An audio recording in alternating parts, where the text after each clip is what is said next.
I want to hear cannons. Downfield, pull up, ball to the 5, touchdown Tampa Bay. My Evans does it again. Fire the cannons, Bucs. It's first and goal. That's picked off. That's picked off. And who else? Rondé Barber. And the Tampa Bay Buccaneers may ride to the Super Bowl with that one. Third down, 18. Dropping Gannon, looking Gannon. Throws up with a head. Intercepted. 40. Derek Brooks 30. Brooks to the 25. 20. Derek Brooks all the way. There it is. The dagger's in. We're going to win the Super Bowl. And there the cannons go. Fire them. Keep on firing them. Keep on firing them. Hello and welcome back, Bucs fans, to a brand new edition of the Cannon Fire Podcast. I'm your host, Rhett Matthew, joined alongside me, as always, my good buddy and co-host from BucsNation.com, Evan Wanish. Today, we are taking a look at this week's matchup between the 7-6 Tampa Bay Buccaneers and the 8-5 LA Chargers. Evan, we have been saying for weeks now, these final few weeks of the 2024 regular season for Tampa Bay, there's a lot of favorable matchups here, but the Chargers are probably the most daunting team left on the schedule. And with a defense that has been shutting teams down the way that they have this year, this is going to be an interesting matchup this week for Tampa. Definitely. And, when we looked at it after, the Bucs were coming out of their bye week, we looked at basically all the games, right? And there was one team that was above 500, and that was the Los Angeles Chargers. Not only that, you're playing this team on the road now as well. So you're traveling from East Coast to West Coast. The Bucs really they've been fortunate, right? They haven't really had to do that this year, despite playing some West Coast teams. A lot of those games were in Tampa. So one of the few times this season that they've had to travel really far away, and you're playing a pretty good football team. So, and a team that is coming off of a loss to the Kansas City Chiefs. So, it's going to be a challenge. Like you said, they've been playing really, really good defense.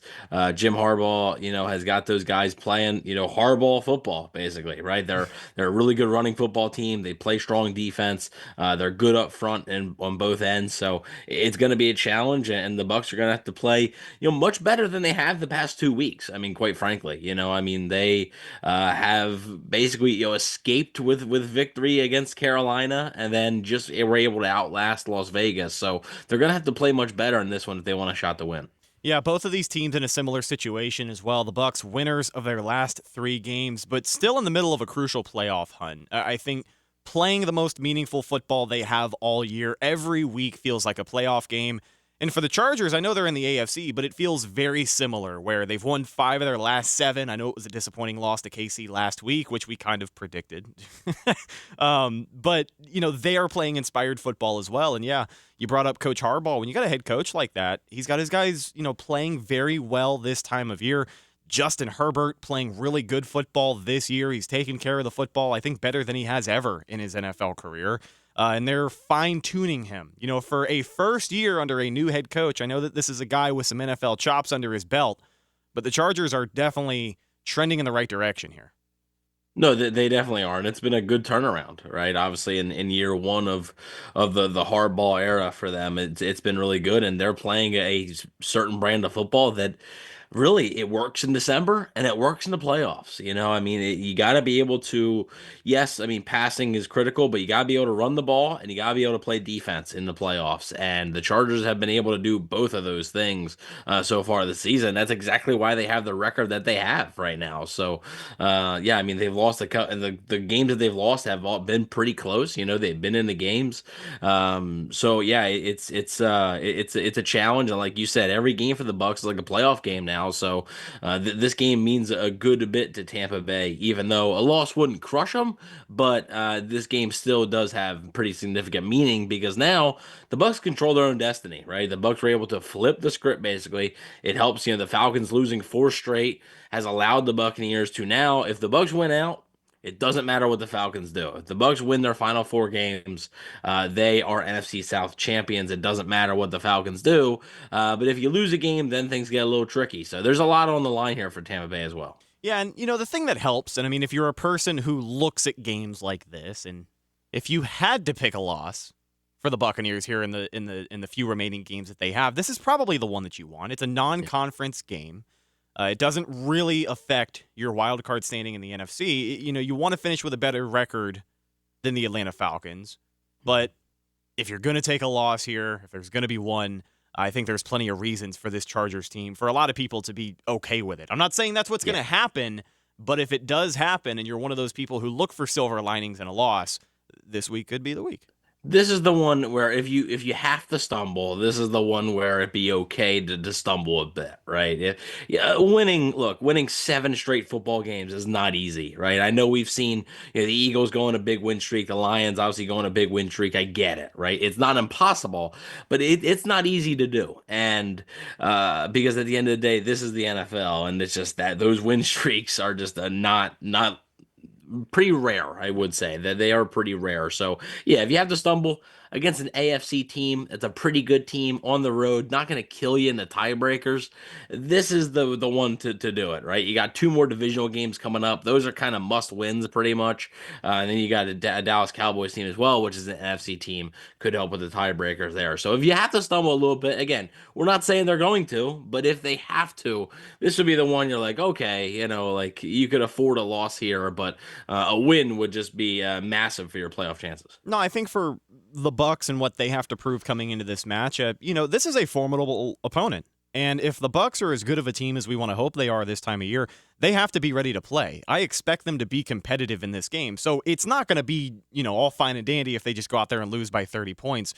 I think what a lot of people are looking for from Tampa Bay, and we've talked about this in recent weeks, you need 4 complete quarters. You need your quarterback and his offensive line to be in a rhythm. You need the pass game to be in a rhythm. You need your defense to get stops when they're able to get stops, and they were able to do that last week. We talk about that game against the Raiders, and there were quite a few things that you can pin on the offense.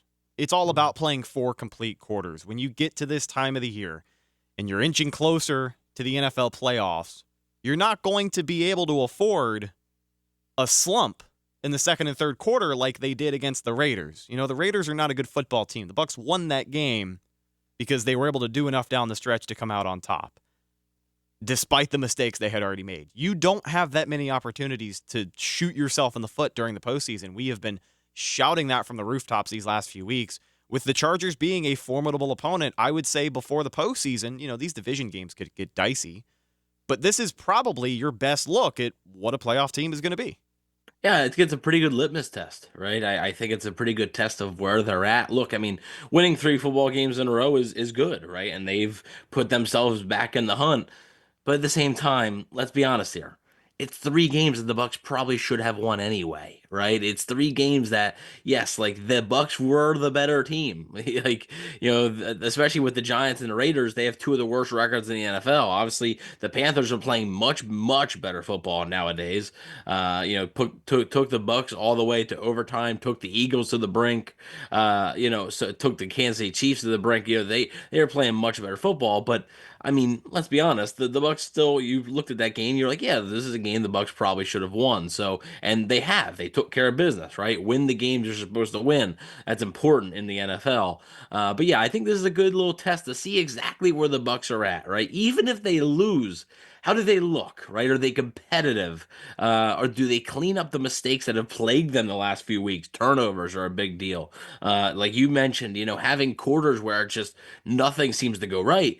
If that happens against a good football team, you're not going to be able to come back from it. And I think it was a good learning lesson for them last week against Vegas to have, that second quarter, which was just a disaster pretty much, especially on the offensive side of the ball. But also, I think it's something to learn from, and it's something to clean up, because if that happens again this week, I don't know if their chances to win are going to be very high. Couple of top storylines headed into this game. Before we dive into the preview itself, the Buccaneers made some roster moves. This was a surprise, and I'm curious to hear your thoughts on it. Veteran linebacker Deion Jones has been signed to the Tampa Bay Buccaneers practice squad. I don't know officially if he has been elevated yet. I feel like it's only a matter of time until he is, because there were a couple of defensive series last week where Levante David was the only linebacker on the field. So I would like to see Deion Jones make his debut for Tampa Bay this week, but it's one of those signings that, feels like a full circle moment, considering this is the linebacker that intercepted Jameis Winston against the Falcons New Year's Eve 2019 to end the Buccaneer season on a pick 6. And now he is a Tampa Bay Buccaneer. There's a reason he's available at this point in the season. Obviously, that goes without saying, but I still like this signing. And I feel like this is a veteran who has enough of a presence to come in here in the defense and act as a Band-Aid here for the rest of the year. The Bucs have tried, despite injuries and just player execution, they've done a couple of things to try and address this linebacker spot with KJ Britt, but Deion Jones may be the answer here in the final weeks if he gets promoted this week. So, Greg Allman tweeted that Todd Bowles has said that Anthony Winfield Jr., Mike Edwards, and KJ Britt are ruled out, with Bucky Irving and Christian Izien both being questionable. So, KJ Britt being out last week, JJ Russell and KJ Britt were out. They had Vi Jones in there. And now you have Deion Jones, just as some depth, right? And just like you mentioned, there is a reason that he is available in December, right? There is a reason that he was available to sign on the practice squad in December. We'll see if he is elevated. I do think, obviously, the chances go up with KJ Britt being out. I think the chances go up. But at the same time, how quickly are you going to be able to learn a playbook, right? But the Bucs, I Bleav, I think Rick Stroud had tweeted after the game or something last week that they had 21 snaps or something like that where they had one linebacker, and that's obviously Levante David. So, they're incredibly thin there. And, I mean, they're thin at many places, right? The secondary as well. That's why they had to re-sign Kayvon Merriweather and re-sign Ryan Neal. They got to bring these guys back because they got to have bodies there, right? I mean, they're sort of dropping like flies. So I do think it can't hurt, right? The Deion Jones thing, it's depth, and you can never have enough depth. So why not give it a shot? Because what they have right now hasn't really been all that impressive. So you might as well, throw something at the wall and see if it sticks. Yeah, absolutely.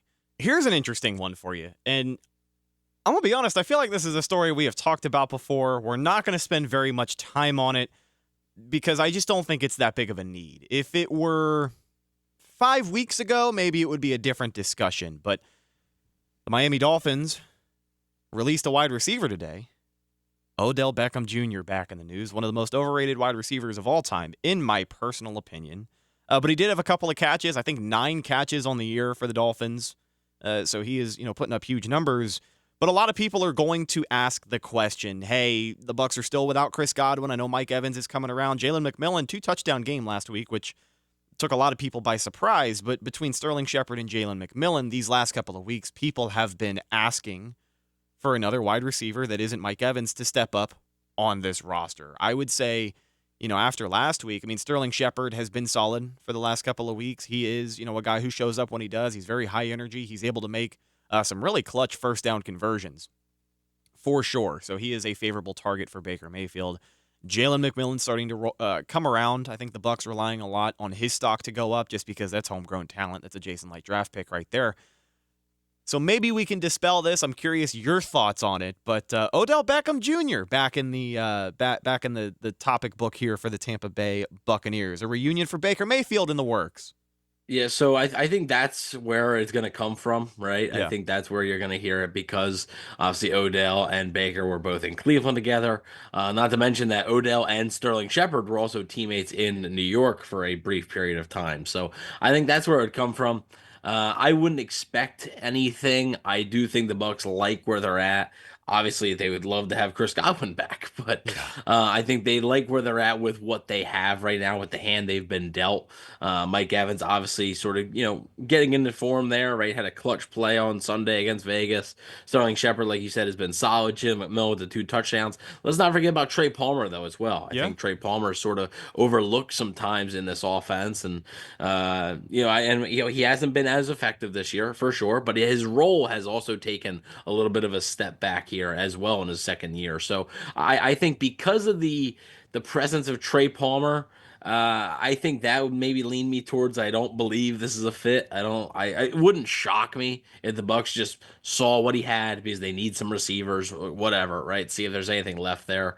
But at the same time, I'm not exactly expecting Odell Beckham Jr. to come to Tampa Bay. But again, it wouldn't stun me, but I wouldn't hold your breath. Yeah, and that's a great point about Trey Palmer. I can't believe, completely went right over my head there. But OBJ, at this stage in his career, I just don't, there's not much. I don't think there's much more he can offer the Bucs at receiver than a Trey Palmer could, than a Sterling Shepard could, and especially a Jalen McMillan. Hoping to see him have another big week. So one of the top storylines for this game, Evan, is going to be the Tampa Bay Buccaneers offense versus the Chargers defense. I Bleav, as of right now, they still have the number 1 scoring defense in the NFL. They have been a very tough team to score on this year. They got a lot of defensive firepower.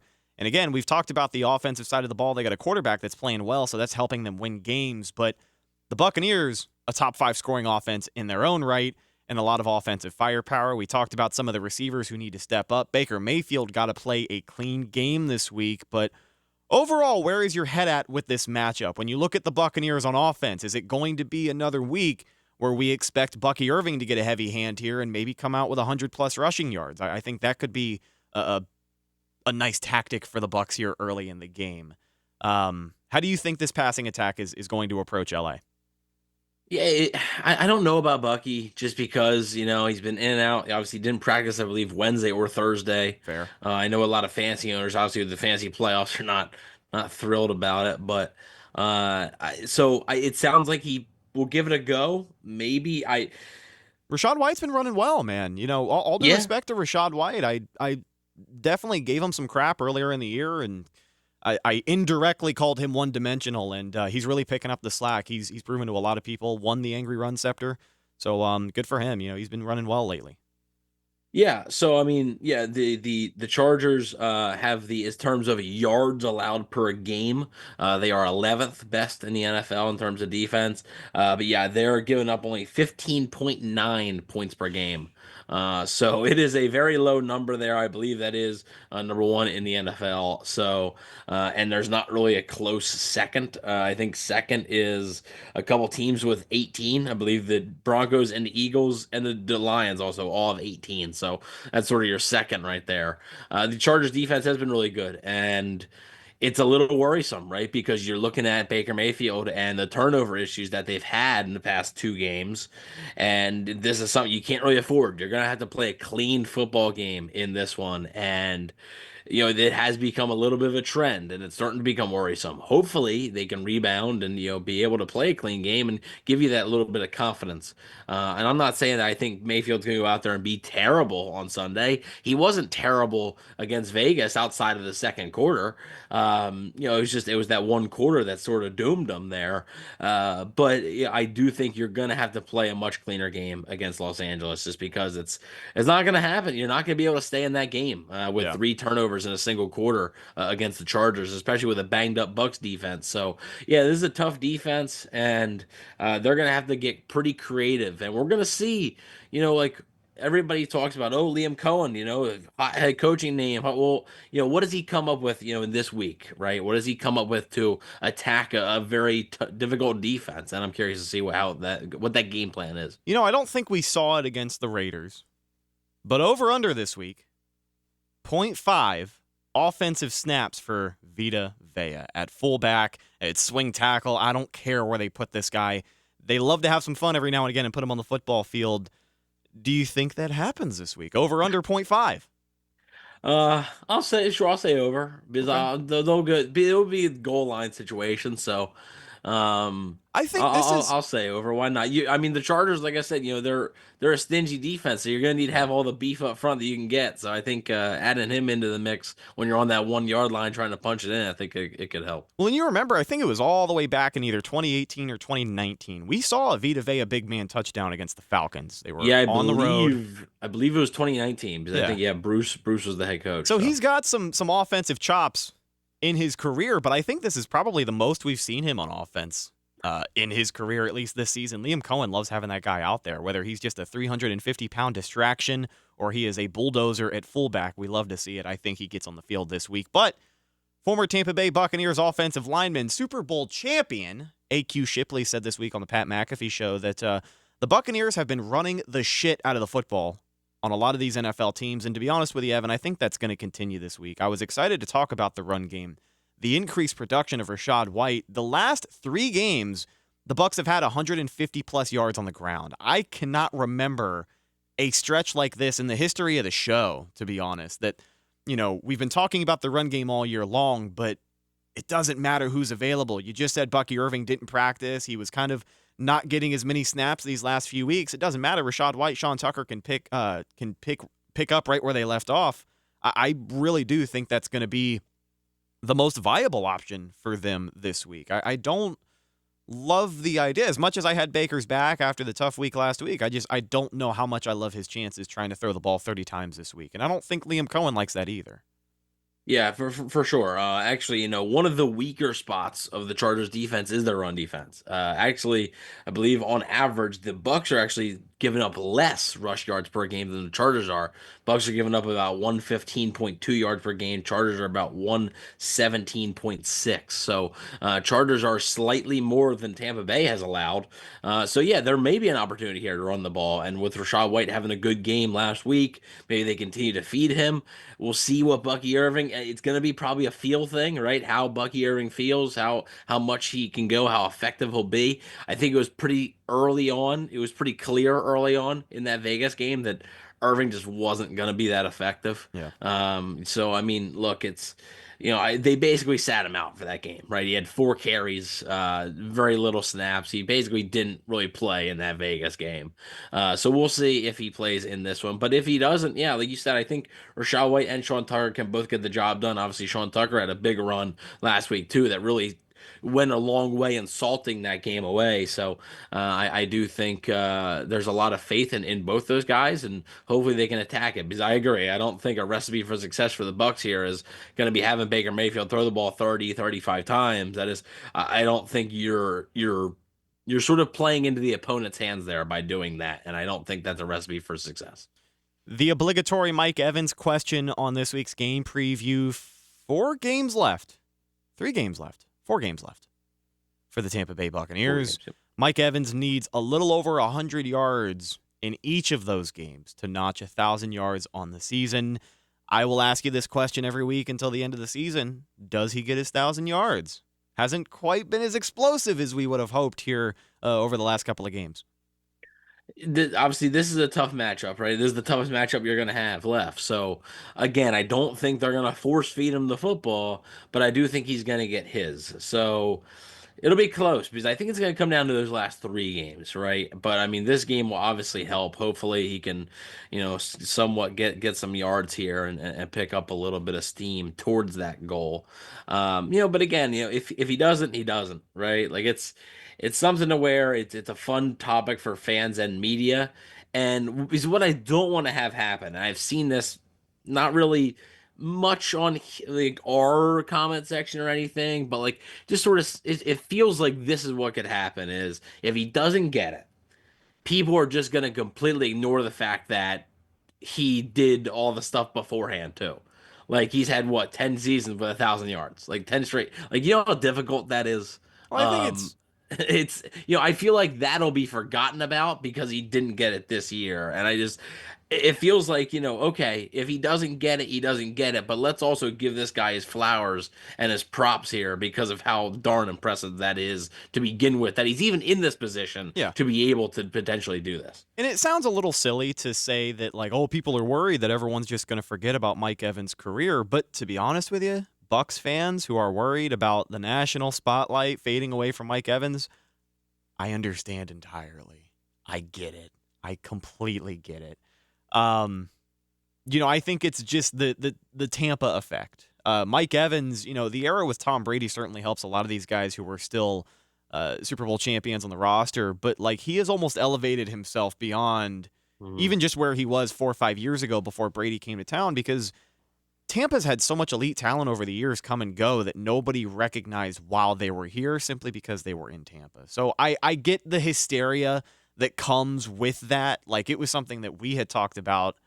I think we even talked about it on the Brady show. We were like, listen, this is going to be a huge deal for more than just, the Bucs and their championship chances. It's merchandising. It's the news coverage these guys are going to get. All of that matters when it comes to Hall of Fame voting. So I get it. But I mean, then Mike Evans is going to be a Hall of Famer. Yeah, absolutely. I mean, that's not going to if he doesn't get 1,000 yards this year, that's not going to be a deciding factor in him being a Hall of Famer. But it is something to where I get it. I definitely get it. But Yeah, he'll still get his, and he'll be close. And that's with missing a couple of games as well due to injury. And I know he's missed a couple of games in the past seasons and still gotten 1,000 yards. But you also have to remember this is a different offense now, right? And the offense doesn't just run through one guy, so it is a little bit tough to navigate all that. But he'll get his, and we'll see how close he can get it.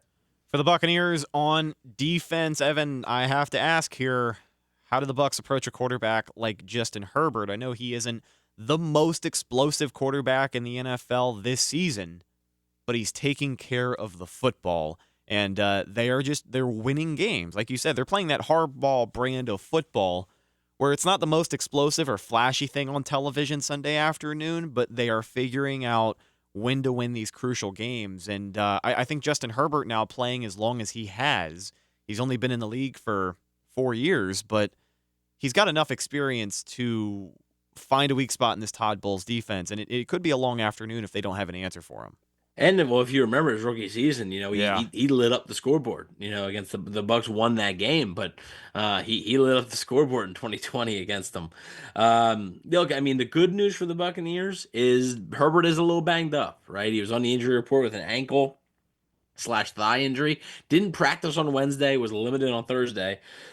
I mean, he's gonna play, but I'm just saying that maybe his explosiveness, his mobility, in that pocket is a little bit limited, right? So he's not the scrambly guy anyway, but maybe he's a little bit slower to the punch. Who knows? But he's a darn good quarterback. And I mean, this is a concern because of the injuries that the Tampa Bay has in the secondary, right? If Mike Edwards being out, Antonio Jr. being out, you're going to have to rely on a guy like Kayvon Merriweather again to step up. We'll see if Christian Izzy, and hopefully he can play. He's another guy that's questionable in that secondary. Guys like Jamel Dean, Zion McCollum, they're going to have to play good, but the pass rush is going to have to affect this quarterback. I mean, it's just simply going to have to do it. If Herbert has all day back there, it could be a long day for the defense because, Ladd McConkey's been really good. Quentin Johnston's been up and down. But I mean, they're a really good offense. And I just think if this pass rush can't affect Justin Herbert, it could be a long day. Yeah, I agree with you there. I want to ask simply if this is a defensive slugfest, kind of like a lot of these Chargers games have been. I mean, they're good at holding teams, 15.4? 15.6? Yeah, I think it's 15.9. So. Yeah. I mean, that's pretty damn good. Still number one in the NFL. So if this is one of those games, how do you like Tampa Bay's chances here? Yeah, I mean, it's going to come down to, I think, who plays the cleaner game, right? And I think when you look at it, it's going to be which team wins the turnover battle. Whoever team wins the turnover battle, I think, is going to win this game. I really do think whoever wins the turnover battle is going to win this game. I think it could be a lot like the Detroit game earlier in the year, right? Yeah. The Bucs won 20-16, kind of low scoring, but the Bucs won a turnover battle in that game. So it was important to get those critical turnovers, those critical stops as a defense, bending but not breaking, especially in that Detroit game. That's what they did. And I think that's where it's going to be won or lost, I think, for the Bucs. So I think it's going to be on the Bucs offense. I really do. I am worried about the defense for sure, and I think Herbert could have a big day through the air. But this Bucs offense has to be better than they have been the past 2 weeks, and it starts with protecting the football. So not every single turnover is 100% on the quarterback, but look, I mean, there's been more than a couple that have been on Baker Mayfield, and he has to play better. So he's been good this season, but the Buccaneers need him to step up, especially in a game like this.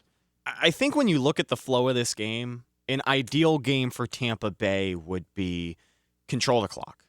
Yeah. Find some success in the ground game. Don't rely on Baker to save the day. The inconsistencies we can do an entire podcast on. He's going to have to protect the football. You're going to have to protect the football, win the turnover battle, but control the clock. There was a drive last week. I think the Raiders had the ball for 10 minutes to start the second half, right? Yep. You need drives like that. It's simply about not letting their offense take the field. Now, if the Bucs can't get the run game going, I still think they can. But if they can't get the run game going, if, God forbid, this becomes a shootout, I trust the Bucs and their ability to score points. Liam Cohen, he's got 7 games as offensive coordinator with 400-plus yards of offense this year. That is kind of impressive in the grand scheme. I mean, that's almost half the season. you're talking about 400-yard days, which I know are more commonplace than ever in the NFL, but that's still a pretty ludicrous amount of offense. How do you feel this game is going to play out if, God forbid, the Bucs can't find any rhythm in the run game and Baker's really got to start airing this thing out? Can they win a shootout here? I'm going to run both scenarios by you. Can they win a defensive slugfest, and can they win a shootout if it comes down to it? I think the shootout would then depend on the defense, right? And I know that's maybe a cop-out answer, but I think that's really going to depend on who wins the turnover battle, right? Because in a shootout, you typically see the teams that win that turnover battle are the teams that are going to win, right? Which offense is going to make the mistake? Right, I think that's the key there. The Bucs have been in some shootouts, obviously. There's been some high-scoring games. That Thursday night game against Atlanta, I would consider to be, especially in the first half. That was a shootout. Both teams just sort of going back and forth. Pass yards, all galore, especially in that first half. So yeah, I mean, the Bucs have had experience in that as well. They have faced that. So I would say, the shootout probably still benefits LA more just because of, I think, Herbert's better than Baker and the injuries that the Bucs have in their secondary. Like, I mean, Antonio Jr. is a really critical piece to the Bucs defense.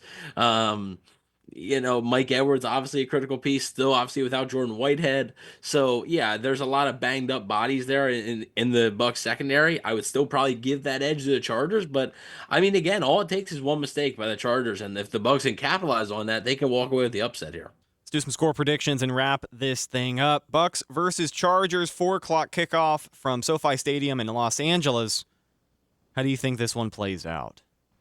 Yeah, it's going to be a tough game. Again, I think that the East Coast to the West Coast thing, right? I don't think you talk about that enough. Like I said, the Bucs have been pretty fortunate this year. They had a lot of West Coast teams on their schedule, but a lot of those teams were going to Tampa, right? The teams like Denver and San Francisco and Las Vegas, those teams were coming to Tampa. So I do think they've been fortunate in that sense. I think it's a close game, though. I do think both these teams are going to go back and forth, kind of. I think it's going to, like you said, a lot of the Chargers games, win or loss, have been close games.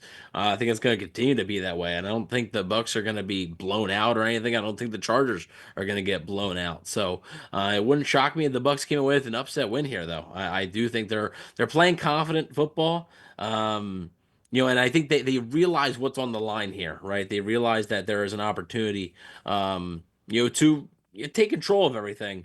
However, I do think that a lot of the injuries that the Bucs have do play into the Chargers' favor. I do think that the West Coast thing matters. And again, you can't win every football game. So I'm going to pick the Chargers to win this game 26-20. I do think it's a close game, but I think the Chargers prevail in the end. You gave me hope. I don't know if you saw me, but I thought you were about to pick the Bucs here on the road. A major upset. It would be a huge upset. I know the Bucs are playing inspired ball. A lot of people may expect them to win this game, but it's going to be very tough. I don't want to be... I'm glad I don't have to be the guy to pick them to lose this week. I do think the Buccaneers pull off the upset just for the sake of picking against you. Let's say lower scoring game than what you've predicted there. 26-20 feels a little bit rich. I feel like this is going to be kind of like that Detroit game. I think scoring opportunities are going to be few and far in between. It could be frustrating at times. And it's really going to come down to the wire here. So I do have the Buccaneers coming out on top.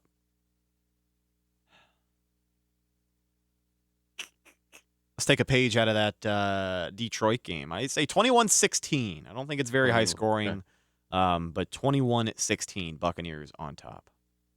There you go. So, I mean, yeah, like I said, I think it could go either way. It wouldn't shock me if the Bucs can't win this upset, because again, they're playing good football, and they know what to do, right? They know what's in front of them because it's all right there in front of them. So at the same time, we say they're playing good football, but they have to play better. And you would agree with this too. Like, they have to play better than they had the past 2 weeks. Because if they put the same performance out there that they did against Carolina, and then the same second quarter that they did against Vegas, they're not going to win. I mean, it's simply not going to happen. So they got to play better, and I think they will play better. But I think the Chargers just a bit too much. With an opponent of this caliber, have to play a complete game.